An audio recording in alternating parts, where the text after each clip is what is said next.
Morning सुप्रभात students. मैं निरुपमा पांडे अपने सभी छात्रों का ज्ञान की गंगा चैनल में स्वागत करती हूँ, अभिनंदन करती हूँ। आज हम चर्चा करेंगे कक्षा 7 से रुचिरा भाग 2 चैप्टर नंबर 15 पंचदश पाठ। आज का जो हमारा पाठ है, इस पाठ्य पुस्तक का अंतिम पाठ है, जिसका नाम है लालन गीतम, जिसका अर्थ होता है बच्चों के लिए गीत, जिसमें वर्णन किया गया है प्रकृति के सौंदर्य का। चूंकि प्रकृति के सौंदर्य का वर्णन है इसमें, इसलिए हम सब मिल करके सर्वप्रथम माँ गंगा को नमन करते हुए इस चैप्टर की तरफ आगे बढ़ेंगे। जय माँ गंगे। चलिए चैप्टर स्टार्ट करते हैं। पंचदश पाठ लालन गीतम, जिसका अर्थ होता है बच्चों के लिए गीत।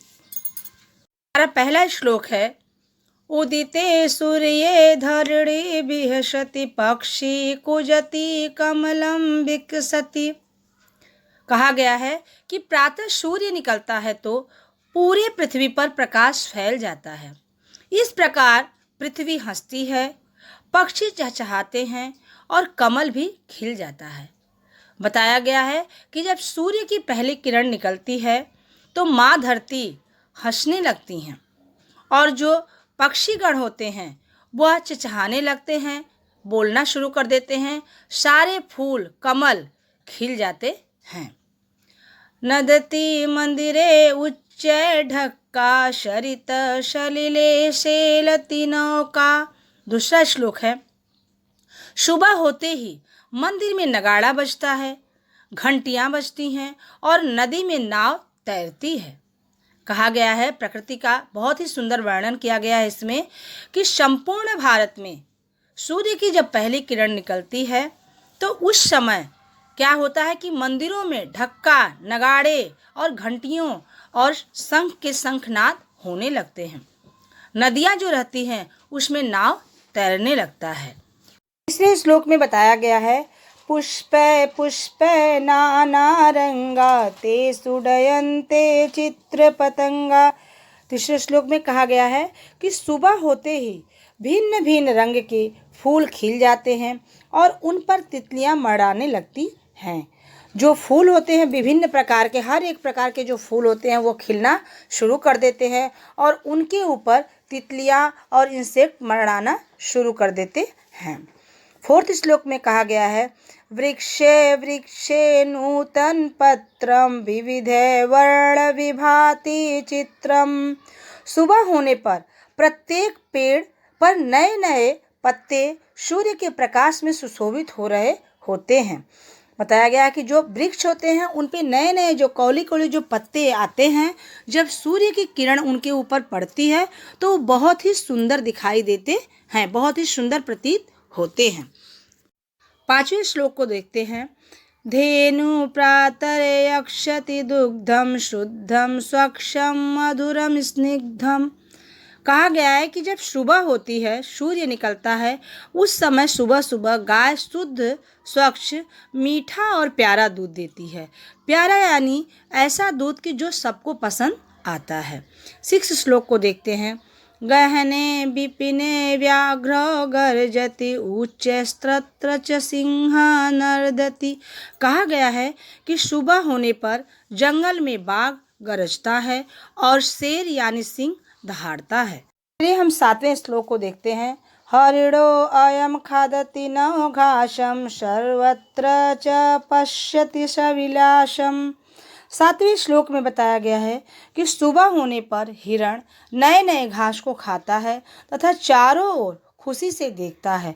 कहा गया है कि जब सुबह होती है तो हिरण नव घासम नए घास को खाता है, सर्वत्र यानी चारों दिशाओं में, सविलासम यानी प्रसन्न होकर देखना शुरू कर देता है।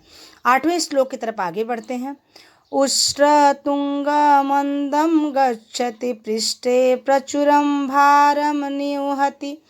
कहा गया है 8वें श्लोक में कि सुबह होने पर ऊंचा ऊंट जो होता है वह धीरे धीरे चलता है।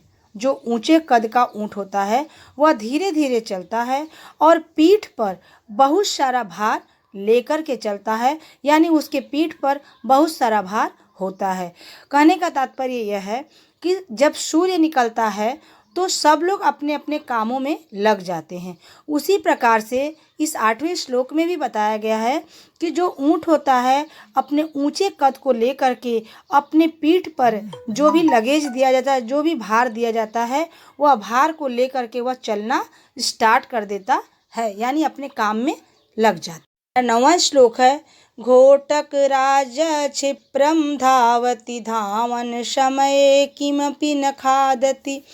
बताया गया है 9वें श्लोक में कि जब सुबह होती है तो सुबह होने पर घोड़ा तेजी से दौड़ता है और दौड़ते समय वह किमपि कोई भी चीज़ न यानी नहीं, खादत मतलब खाता है, किसी भी चीज़ को वह दौड़ते समय नहीं खाता है।